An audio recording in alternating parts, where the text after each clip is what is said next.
Welcome everyone to today's event, which is part of the virtual event series COVID-19, Advancing Rights and Justice During a Pandemic.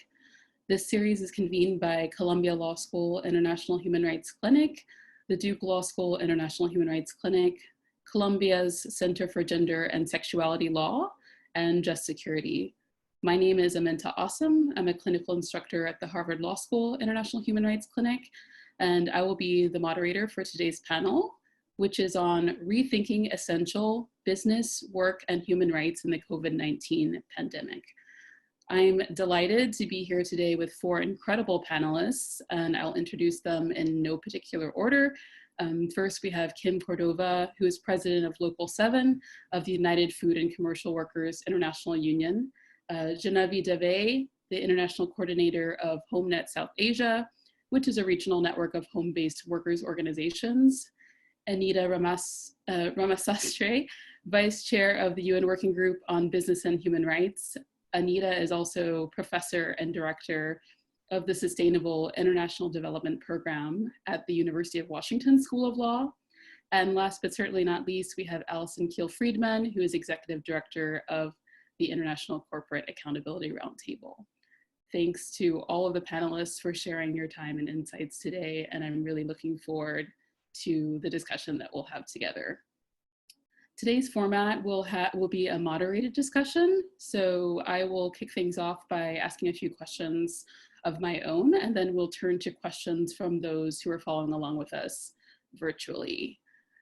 For those who are watching along with us, you can submit questions via the Zoom function, the Zoom Q&A function, and on Twitter using the hashtag COVID-19Justice. So I'll just kick things off with a few questions of my own. I wanted to pose a question first to Kim and Janhavi that references the title of our talk, which is Rethinking Essential. Many of us in the public have heard a lot about how critical essential workers are at the moment. And I wanted to hear from you directly as women who represent workers yourselves, what this distinction has actually meant for you in practicality, and then also about the concerns that you've heard from workers in terms of their rights in the moment. Maybe we'll start with Kim and then go to Janhavi. All right, thank you for having me on today. Can you hear me okay? Yes. I represent workers in the healthcare sector, also food processing, packing house workers, and retail grocery workers. And so essential and critical, we've always known that these workers were essential and critical to the food supply chain, to providing healthcare to the communities, and also, processing the meat that you eat every day or processing food. And so this is something that we've always considered them essential and critical. I think now that we've had this pandemic, our country sees how essential they are. In any type of natural disaster, now here where we have this pandemic, you'll always see grocery stores open. So you'll see retail workers working, pharmacists in those stores to provide the supplies that, health supplies that the communities need. And again, our packing house workers that process the meat, the protein for our country. Thanks a lot. And Kim, also, what kind of concerns have you heard from workers at the moment, those who are members of your union and those that they work with? You know, the workers feel right now, in some sense, that they're being treated as disposable objects. I mean, you know, a lot of the community out there, or businesses, or even our President of the United States, you know, they are looking at the businesses opening up without looking at safety for workers. And so if you look at what's happening around the country in food processing with these big packing houses, workers are being sent back to work without proper personal protective equipment, without having, paid sick leave, without having enforceable laws and guidelines, enough federal inspectors out in those facilities, and workers are dying. They're also being exposed to COVID. So I mean, a lot of workers are fearful, for their jobs right now because they don't have these safety protocols in place or protections that they need. Thanks a lot. Janhavi, maybe you can give us a perspective of home-based workers, which I know face some similar concerns in terms of rights, but also have unique concerns because of the structure of home-based work. Sure. Thank you. Thank you, Aminta, for inviting me to this panel. And thank you for the introduction. Today, I'm representing Homenet South Asia, which represents over 900,000 home-based workers from South Asia, and WeGo, which is instrumental in building and supporting networks of informal workers. So I'll talk about all informal workers with a specific focus on home-based workers. So just to answer to your question, when we say essential workers, we also have to remember that we're not only talking about doctors and nurses who are absolutely important at this point of time, but also the gig workers like the delivery workers and the informal workers, like the street vendors who sell food and ensure that large low-income population have access to food during this time of crisis. In South Africa and in many countries in Asia like India and Thailand, street vendors selling vegetables, fruits, milk, etc. are essential workers. The second category of workers or essential workers, however, not quite recognized, are the waste pickers. In many countries of South Asia, like India, we have waste pickers who provide door-to-door service of waste collection and segregation, which is done manually. In Bangladesh, the garment factory workers have been declared essential workers as government feared competition. So in Vietnam, the factories have opened up, creating pressure on Bangladesh to also open up their factories and declare garment factory workers also as essential workers. So my point is that when we say essential workers, these are not only formal workers, but also the informal economy workers who are not recognized or provided due credit for the work done during this time of crisis. There are many concerns that are coming up for informal economy workers right now. First and foremost is the issue around occupational safety and health. While street vendors and waste pickers are out and working, there are no PPE equipments provided to them. You know, they have to procure masks on their own, which had been extremely difficult, at least in the first month of the lockdown that happened. Second is the risk of working and getting infected is completely borne by the informal workers, and there is lack of social protection for them. The government guidelines also, were not very clear on essential workers and the documentation required to step outside and work. So, while in India, a lot of people came out and sang songs in appreciation of doctors and nurses, there was police atrocity faced by street vendors and waste pickers. On the other hand, very important concern faced by these workers is who are not considered essential, but they also need to earn an income at this point of time. Like for instance, the home-based workers. Many home-based workers are currently making masks for the frontline workers. But there is a finite number of masks that one can make. So we have a membership of over 900,000 home-based workers, and only 9,000, maybe even less than 9,000 home-based workers are making masks at this point of time. So just to say that people need work, especially in these uncertain times, even if they're essential workers or non-essential workers. And lastly, in our part of the world in Asia, there's been a huge migration from urban areas to the rural areas, especially in India, Nepal, and Bangladesh. And there is a need to provide work in rural areas. Thank you very much. And this really paints the picture of what we're dealing with and what the concerns are, which I think is a good grounding before we discuss, what policy prescriptions should be given to governments and businesses going forward. Just to follow up on what Kim and Janhavi have said, I'm curious to ask you what you make of the public discourse around workers at the moment. As someone who's in the public, I feel like a lot of what we hear about the business response to COVID-19 seems to center around tensions. For example, the idea that there's a tension between food availability in the case of grocery workers and meat packers and their safety, or that there is a tension between the idea of having public health standards met and having the state of the economy still progressing. What is your take on this discourse? I'm wondering, Janhavi, maybe we can start with you and then go to Kim. Sure. I mean, it is a very important point. Just in much of the world, the economy is informal economy. The recent ILO statistic says that 61% of the workforce globally is informal.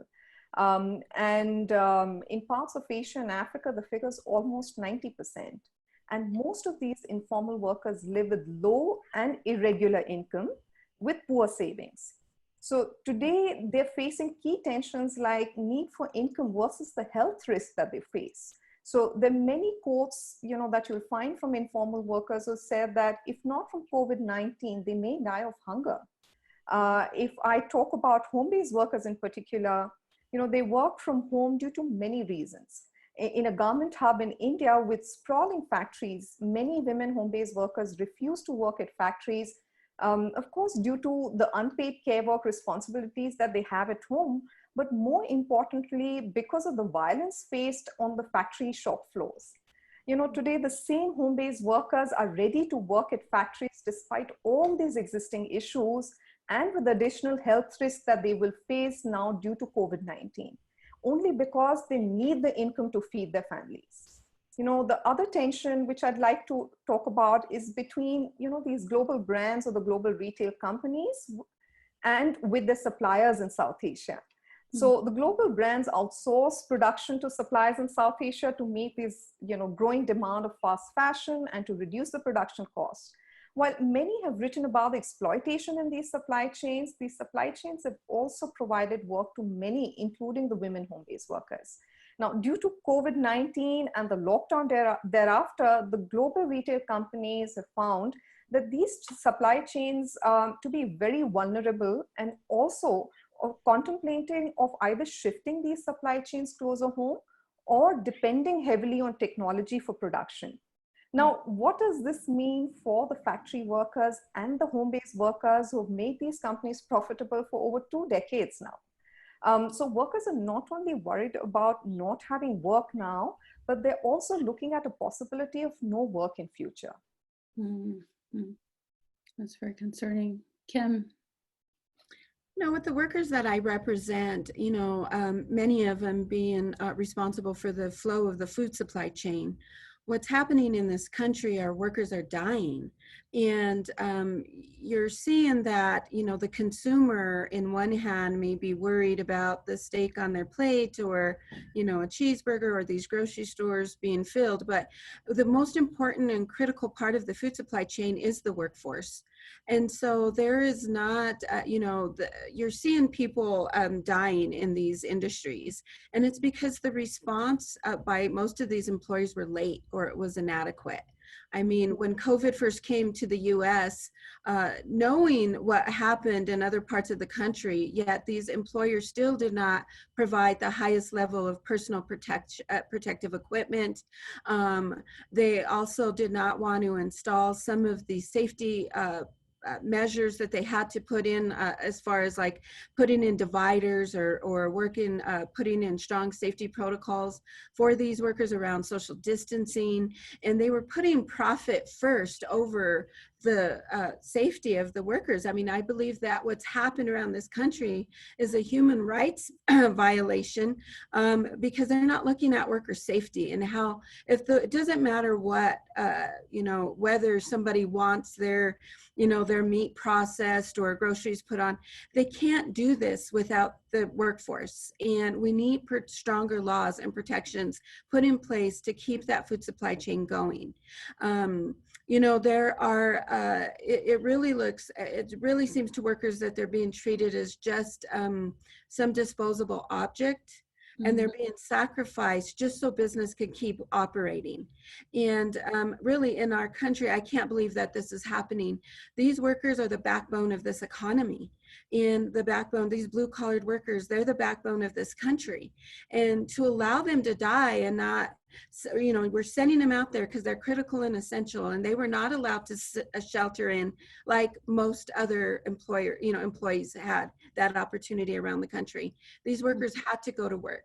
Their businesses were open and they've been exposed to the coronavirus. And a lot of this could have been mitigated or avoided. I mean, they could have reacted sooner. putting worker safety as a priority. And we need real change in this country, real reforms, so that we save these critical jobs and these critical workers. Thanks a lot, Kim. And I'm actually wondering, just to follow up on what both of you have said, I know that in the informal space, you were mentioning that women are often involved. Kim, I'm also wondering in the space of retail workers and agricultural workers, those who are in the food supply chain, if there are particular communities that are affected in particular. I can tell you, and we've seen, I mean, in the industries we represent, especially in food processing, you see more refugees, women, an older workforce, people of color, you know, and I think that I feel like that's why some of their rights are just being overlooked. You know, there's women in these workforce, the same is true in retail grocery. And, you know, before COVID happened, I think the consumer really didn't realize how critical and essential these workers were. And that's why there was such a lag in response or an inadequate response to worker safety, which is unfortunate because, you know, workers lost their lives and this all could have been avoided. Thanks a lot. Yeah, it's good to know what communities are being affected and to ask ourselves whether the demographics of those communities make the responses slower or change the way that we think about responding to them. Well, oh, sorry, Kim, go ahead. I can tell you that in our JBS packing plant, our meat processing plant, all of the workers but one were Latino and one was a Burmese worker. Mm-hmm. They were all over 60 years old as well, so we had an older workforce. But you were seeing this pandemic, it has really had a detrimental impact on people in those groups, you know, our refugee workers, Latinos, women. And I do think that that has something to do with the response from these employers. They're just treating these workers as disposable. Mm-hmm. Anita, maybe I'll turn to you at this point. I know that the UN Working Group on Business and Human Rights recently published a statement which called on businesses and governments to take a sustainable and people-centered approach to fighting COVID-19. The goal of the statement was to reiterate the applicability of the UN guiding principles on business and human rights. I'm wondering from you, what should the approach be that is sustainable and people-centered in this current context? Thanks so much, Aminta. And I think that what you've heard from Janhavi and Kim really highlight what I'm going to say and sort of reiterate, which is, you know, the UN Guiding Principles on Business and Human Rights may seem like an abstract document that's really meant to promote business respect for human rights in all of their activities. And what we're seeing now is really, if we can't do it now, when can we do it? So Kim and Janhavi have painted this really stark picture of people going out on the word essential is important, but the word frontline too. These are the people who are out there risking their lives daily to deal and provide the services and the goods that we all need. So given that, the UN Guiding Principles ask business to basically engage in what we call human rights due diligence, but basically to think ahead and to think about the people that are working for them, right, at many levels of the supply chain and services, and to identify what harms may come to them from business activity, but then to prevent those harms, and if the harms are going to occur, to engage in what Kim talked about, mitigation, right, and then remedy, right? So all of those things are about really thinking ahead. The Guiding Principles is a document that focuses on prevention of harm, not cleaning up the mess and the deaths after they happen. So what we've talked about, and Janhavi and Kim have given you examples from, you know, across the globe, right, is the idea that if we think about, I'm going to take meat processing and packing. As Kim mentioned, right, companies could foresee and know that engaging in providing protective equipment, spacing, right, all kinds of protections for these vulnerable workers would have been something that would have prevented what's happening now in terms of outbreaks and deaths, et cetera. So what the guiding principles say to companies is, it's not enough to wait to be told by some law or regulation that you have to do something, right? Sometimes governments act too slowly. It takes a long time for mandates to come down in terms of regulations.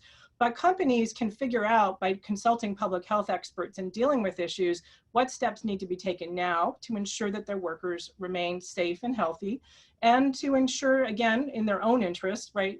We hope that they're focusing on their workers first, but in their own self-interest, right, perpetuating their ability to do business, right? And so it's that kind of thing that the guiding principles focus on, right? The idea that you as a business don't wait for government to tell you. You have this, right? Compliance with the law is often not enough, and this pandemic illustrates that, right? Every day the goalpost shifts, right? As public policy emerges, it's companies' responsibility to be proactive, and so that's one example. But the same would apply if we're talking about a company that is sourcing globally. Let's say they need masks or protective equipment in the supply chain. We hear about factory workers who are maybe in Asia or elsewhere who are producing at volume, but don't themselves have the protective equipment they need to go out and work and produce for us. So those same things would apply even when the business relationship is one we call linkage, right? Where it's, you know, the company is here, the worker is further down,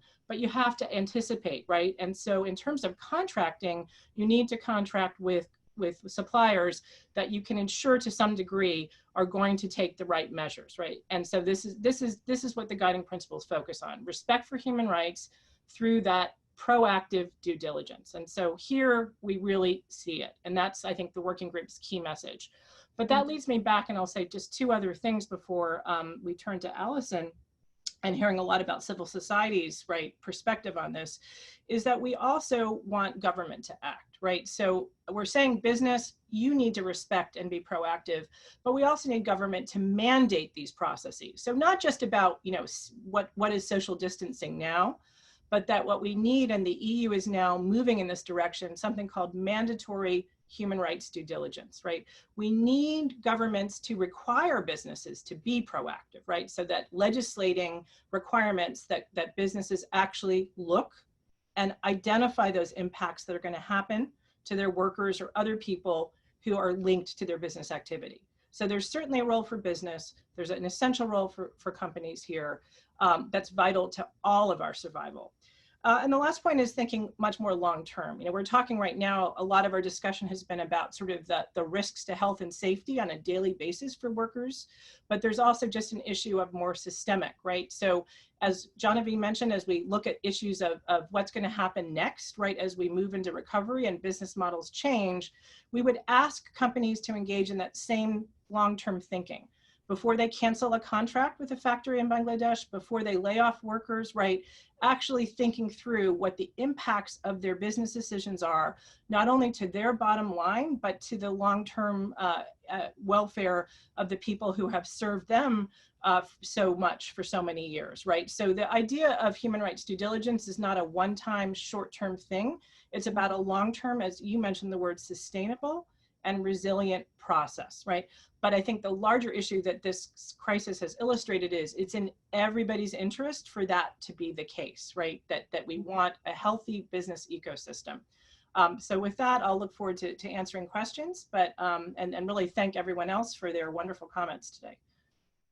Thank you very much, Anita. I mean, this is very clarifying that it's not only about mitigation, although the guiding principles touch on that, but also about prevention, and that's a huge part of protecting the rights of workers, but also protecting all of our rights, including us as consumers, and the sustainability of business.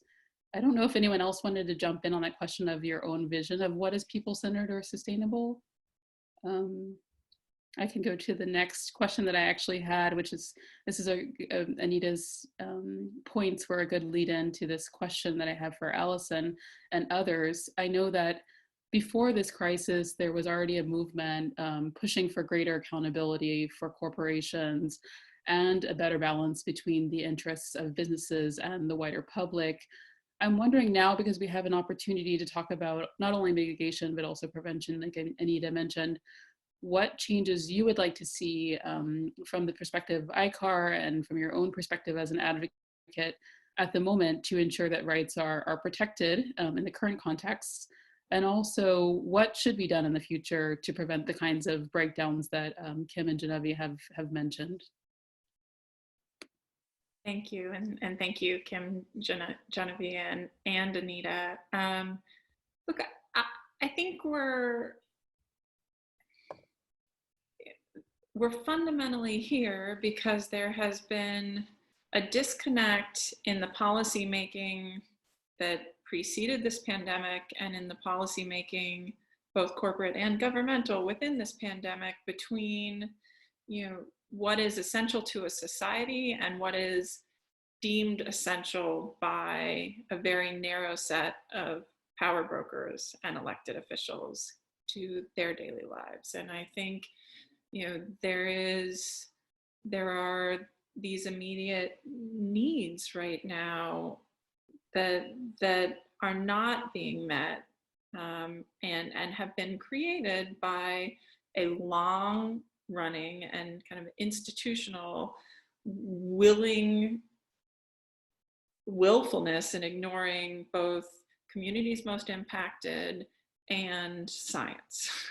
and that's gotten us here, and a continued process around that will not get us out. And so what the broader, and I lead the International Corporate Accountability Roundtable, which is in turn led by organized labor, environmental activists, human rights, and corporate accountability advocates. And we've just issued a set of recommendations for corporations, investors, and governments on what they can do to both address immediate needs within this, but also build back a society and systems that don't continually put us with having to grapple with, fundamentally avoidable human costs, even if there are unavoidable diseases that come forward from it. And so what we're looking for first is, specific policy changes, that corporations don't,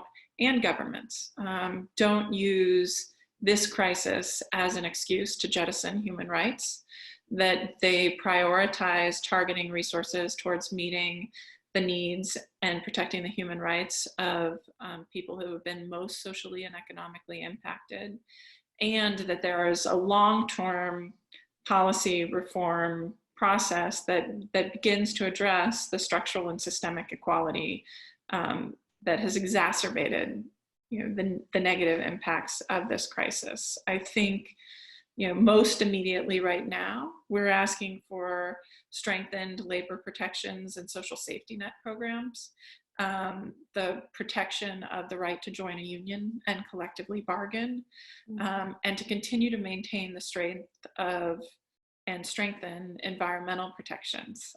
We recently saw the government of Alberta, for example, offer billion-dollar subsidies to energy companies while laying off teachers in the middle of a crisis. And I think that gets to a broader root cause of the exacerbation of these inequalities, which is that corporations have been very nimble in ensuring that policymakers are responsive to their wants. And we have been far less nimble in ensuring that the needs of broader society are addressed. And so, we need to continue to be vigilant around government bailouts and stimulus processes to make sure that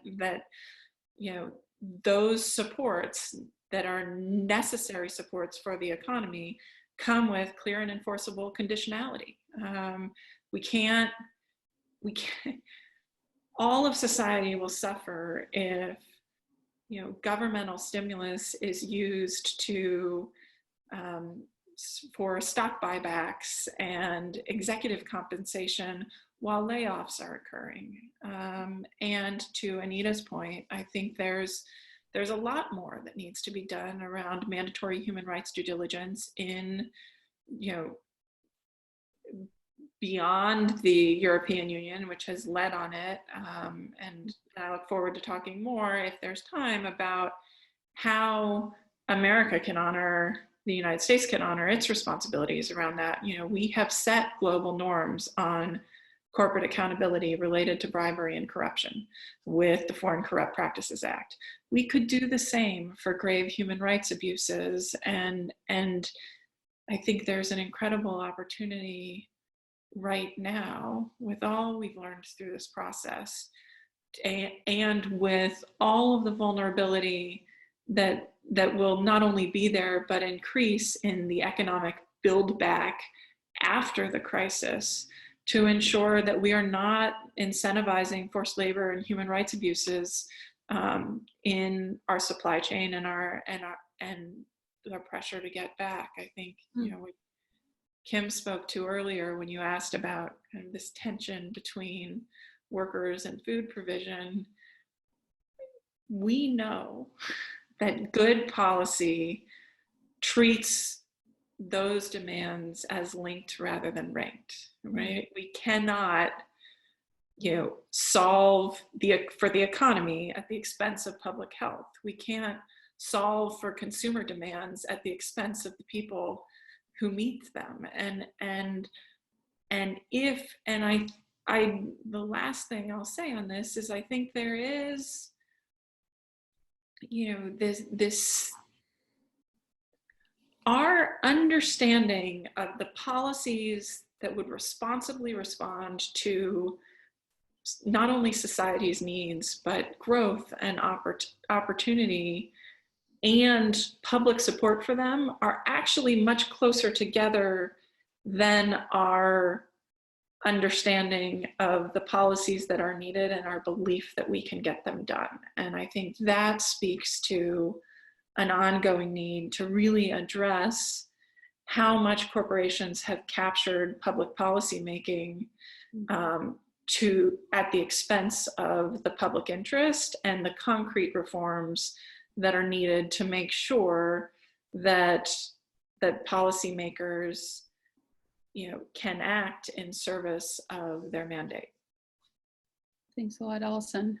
It's really interesting to hear you talk about the linkages between these two issues, that they're not really in contest, but they're really actually linked to each other, which I think builds on what other panelists have said. Maybe I'll just jump in now with a question from the audience, which kind of touches to that point. One thing you mentioned, you said you don't want to see this crisis be an excuse for jettisoning human rights of workers and the wider public. One of the participants has asked a question about governments relaxing labor standards, including occupational health and safety standards, and wanted to know the opinion of panelists about this. I'm wondering myself if this is something that you've seen in your own work, and then what's your response to this move by governments? Kim, I see you nodding your head. I don't know if you want to comment on that.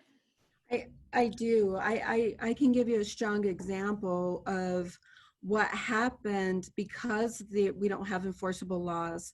In our JBS plant, you know, when the pandemic first happened, you know, we filed claims with OSHA, and we were met with responses that they simply were not staffed, nor did they have direction.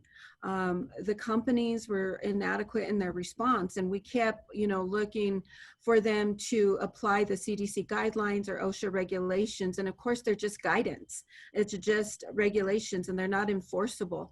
Had those been enforceable laws, we would not have had to bury 7 workers in that processing plant and had multiple workers on ventilators.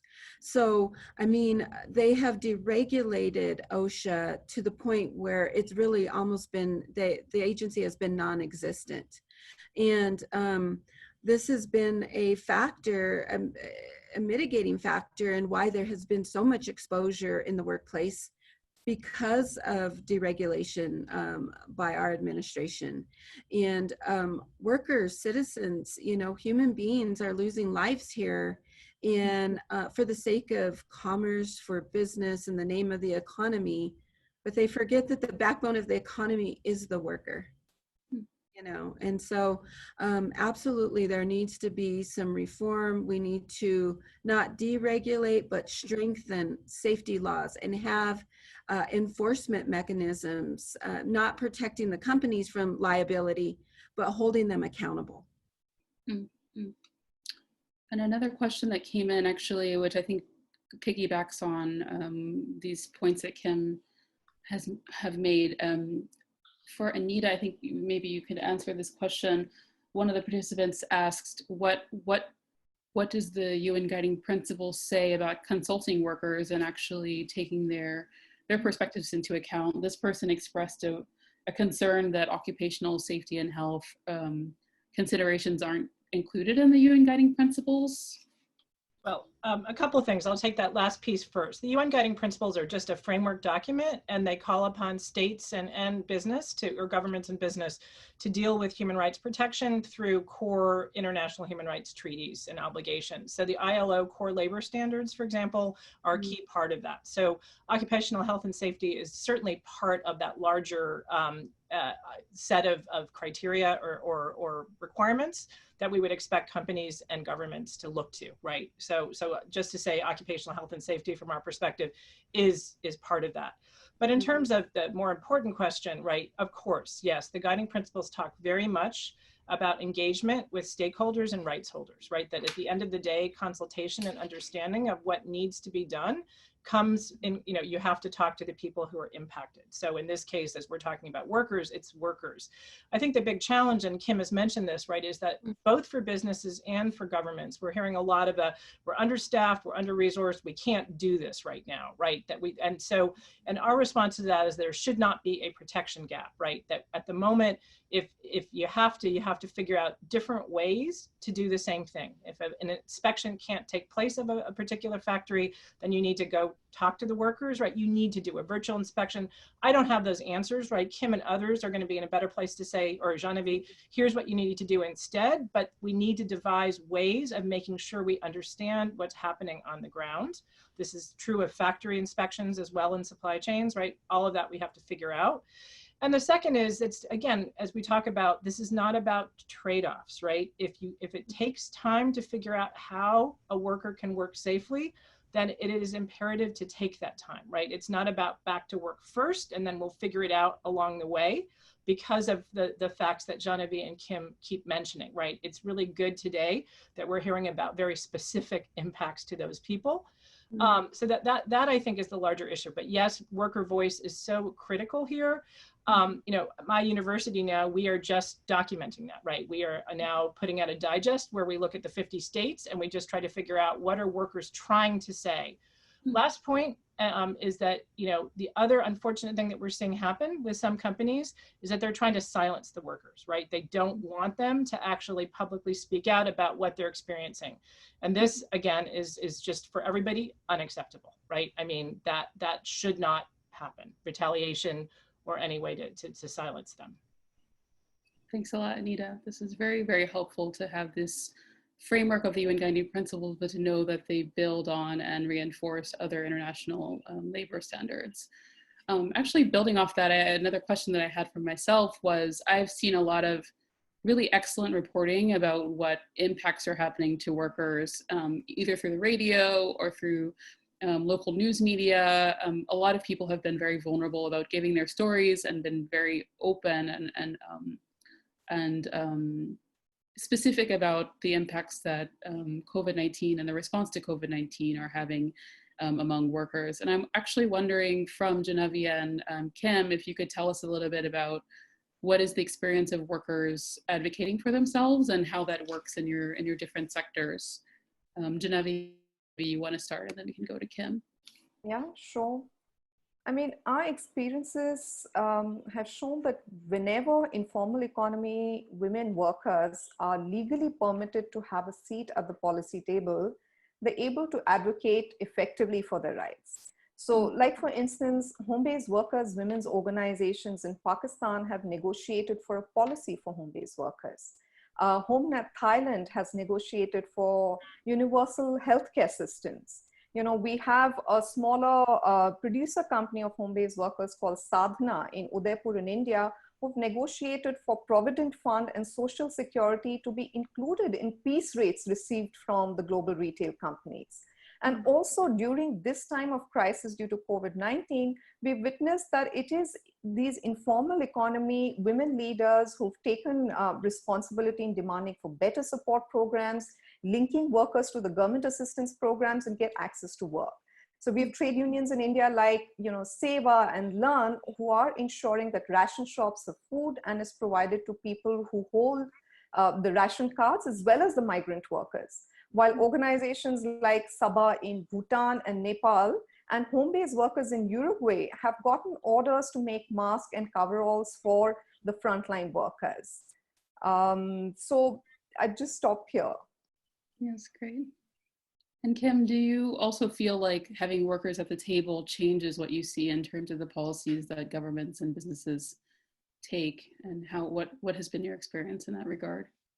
Absolutely. I think workers that have union representation have a voice and have really had an impact and made differences in around safety and communicating to the public and the world about what's really going on in these industries.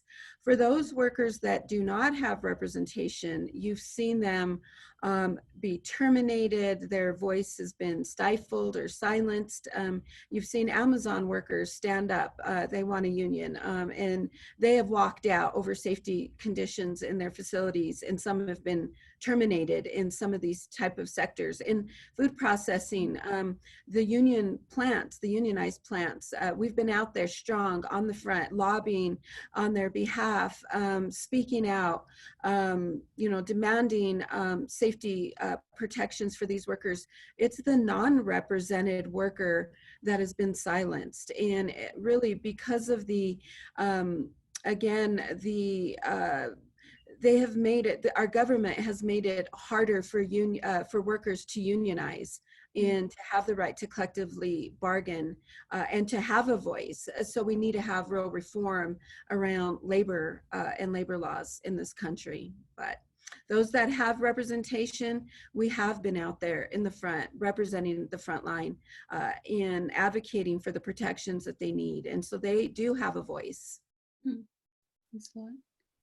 Sorry, Aminta, I'd just like to add maybe a little bit here is that, during this time of crisis, we go along with the networks of informal workers like the StreetNet International, International Domestic Workers Federation, Global Alliance of Waste Pickers, and Homenet International as a platform have come up with a joint statement. And our first demand is nothing for us without us. So to include us in the decision-making processes.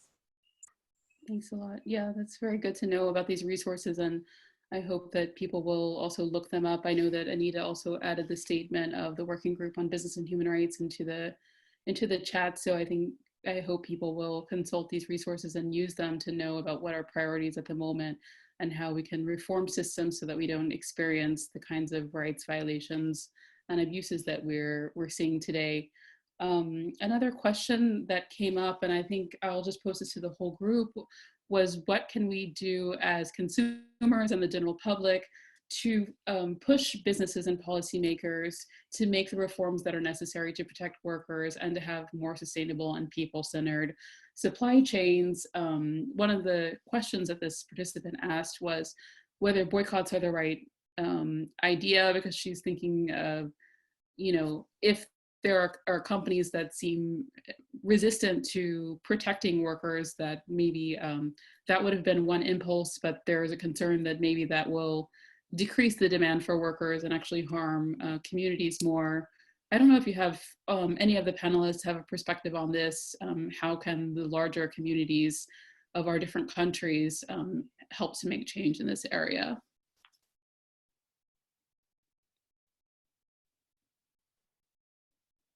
Janhavi? I mean, I can just give a perspective.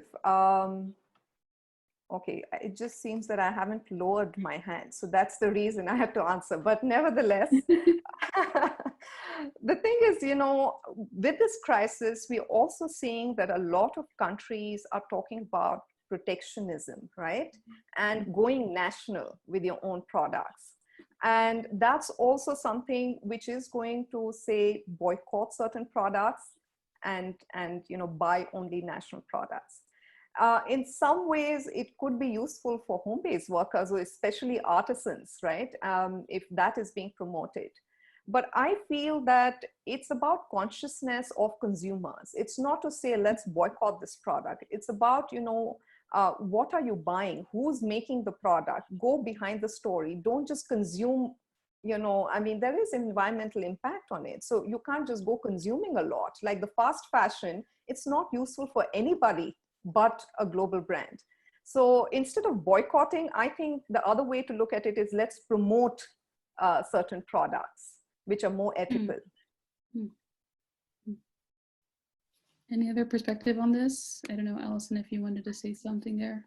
I would just add in, I mean, I would take my cues from the workers, right? I mean, when the Amazon workers and Instacart workers and others are saying, please don't buy, I think you have to heed that. I think it is also true, to Genevieve's point, that there may be some times where, you know, a boycott, and we've certainly seen this, you know, in among forced labor issues, where, you know, urging companies to pull out of particular areas where there are human rights abuses rather than staying and investing in remedy and ensuring that those workers are made whole, it is not a helpful engagement. And so I think to the fundamental value statement of nothing about them without them, the guidance here really needs to be worker-led. I do also think, you know, to your original question, consumers have power in their individual purchasing, and they also have power in an election year, you know, and as media consumers. And too often, I think the coverage of COVID response has highlighted worker stories as kind of personal interest stories around unavoidable harms, and then this, again, false dichotomy between the economy and a public health response. And the reality is, here, you know, cruel policy is also stupid policy, and that if we continue to hold our elected officials accountable for policies, as we've seen in the United States recently, that just exempted, you know, stimulus regulation, the stimulus support for companies around paid sick leave exempted companies under 50 workers and over 500 workers. That isn't thoughtful policy making. That's policy making, you know, written entirely by corporations absent the public interest. And we need long-term reforms and short-term transparency and advocacy about where this money is going and what governments are, and where our governments are shirking their own responsibility to protect the public interest. Thanks very much. That's a very comprehensive picture of different ways that consumers and the wider public can input into the system and put pressure on certain pressure points to try to push for this reform. And Aminta, I'll just mention really quickly, just to say that in addition to, you know, as people were saying, choose companies that behave ethically and responsibly, and especially during this time. But the other is to just also reach out to companies. I think people may be more used to reaching out to government representatives, but there are stakeholder and community and sustainability relations officers in every company. Email them and let them know that you are concerned about what they're doing now, and asking them what are they going to do in the future, because that's going to be equally important to how they respond, is to hear from ultimate consumers. That's a very good suggestion. Thanks a lot, Anita. Maybe before we close, we have about 10 minutes. I want to ask a very provocative question for closing, which is one that I also ask often to my students and they ask me, which is whether the international human rights law instruments we have now, whether you think they're enough, what more would you want, or how do you see human rights law evolving in this area? Maybe I'll start with Anita, and then anyone else who wants to jump in, feel free. I'll be quick. I mean, the UN Guiding Principles are not a binding document, right? They remind governments of their fundamental obligation to protect human rights. And so we say that again, and I think Alison mentioned with the ICAR statement, right? There's a lot of recommendations at governments as to how to do things better now. But the fact that we're talking about business and its own responsibility with respect to human rights is key. but we have so far to go. So for me, it is this area of due diligence, right? Looking at requirements that become legislated around two things. One is requiring businesses, to look and find the impacts that their activity is going to have and to mitigate and remediate those. But the other is, as Alison mentioned, and what working group mentions this, right? When we talk about procurement, right? So when government is a buyer, when government provides subsidies or bailouts, right? That's a chance to provide support to companies that behave responsibly, right? And that is for us really key. Is you look for respect for human rights, and it's those companies that should be supported with taxpayer dollars. Thanks a lot. Very, very useful information.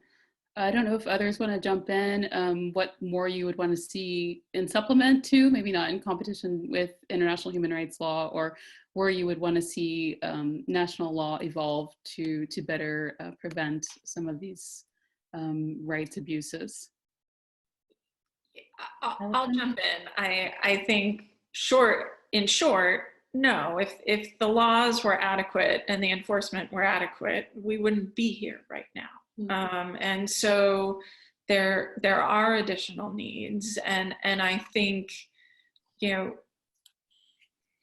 the value and the opportunity and the promise that I see right now is corporations have proven themselves very adept at changing their systems, changing their procurement processes, you know, adapting to new normals to maximize profits and respond to governmental regulation.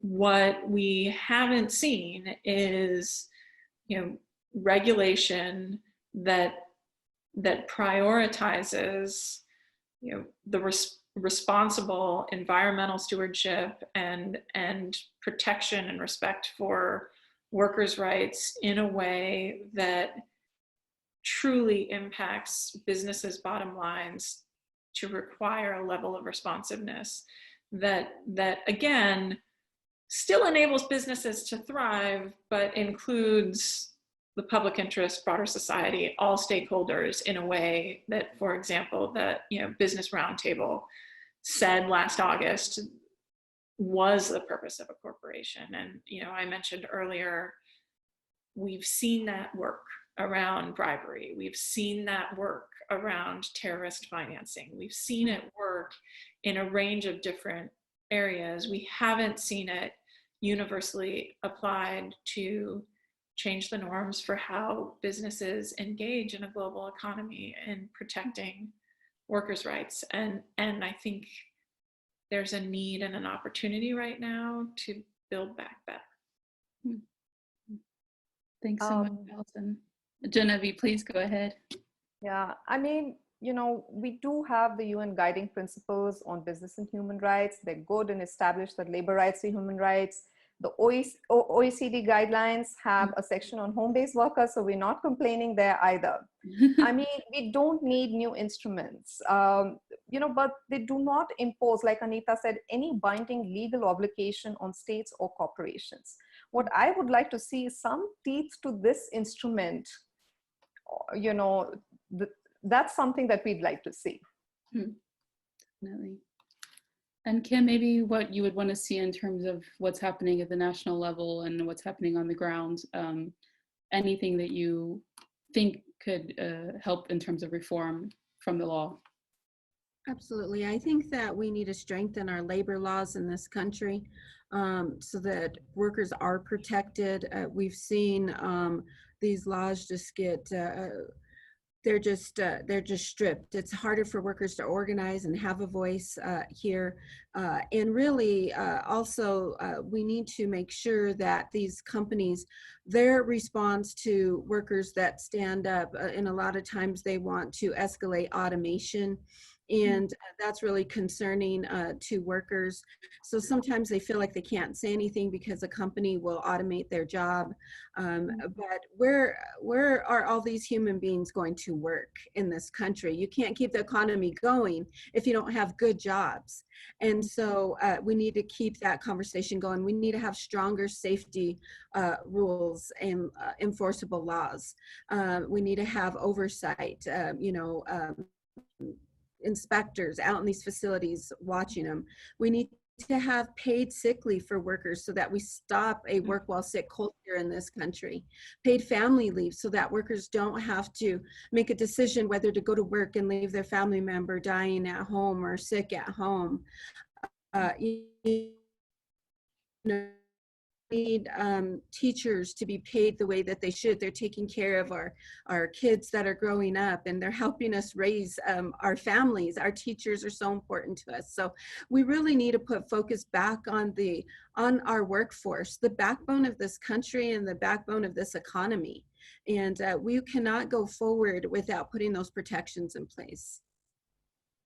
Thanks a lot. I think that what I pull out of many of these conversations and what you've just said now is the word interconnection, that maybe there is not a tension, but there's an interconnection between many of these concepts and many of the things that we want. I mean, we want our economies to do well, we want public health and safety, but these two things are intimately linked.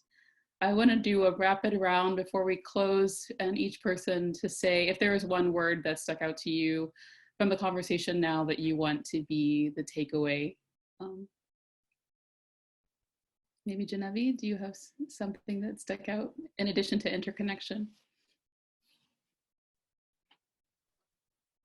I mean, what I heard from Kim and then Alison and everything was all leading to freedom of association, or collective bargaining is what is required.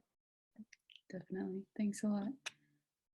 Alison, I don't know if there's anything key takeaway.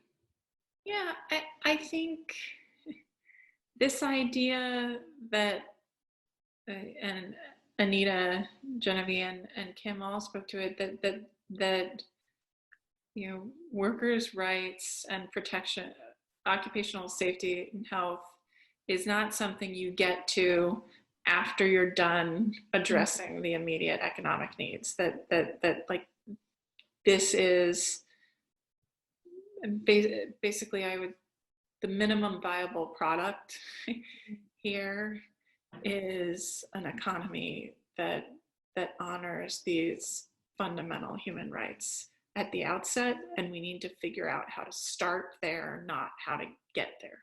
Very, very important, very insightful. Anita and Kim, any final? Well, what Kim said at the beginning, workers are not disposable, is what stuck in for me. Thanks. And Kim? I'd just like to follow up on that and say that workers should not be sacrificed. They are important. They were somebody's daughter or son, and we have to remember that. They mean something to us. They're part of our community. And the other thing is that we need real change in leadership and change in how we do things today. Thank you so much for these perspectives. I want to thank all of the panelists for your time today, and also for the conveners for this excellent series on COVID-19 justice and rights. Before we close for the day, I want to remind you that a recording of this event and closed captioning will be available on this series website, which is tinyurl.com/COVID-19 Justice Series. The next event in the series will take place this upcoming Tuesday, May 19th. The focus of that event will be on how COVID-19 is impacting the human rights of LGBTI folks. And details of that event are also available on the series website. Just to reiterate, it is tinyurl.com/COVID-19 Justice Series. You'll see also the links to the different statements and guidelines and positions of different organizations that were added to the chat. And then also on the COVID-19 Justice Series website, there are links to the different bios of all the panelists, and you can look more into what their various organizations are doing I want to thank you all for your time today, and take care, everyone. Thank you. Thank you.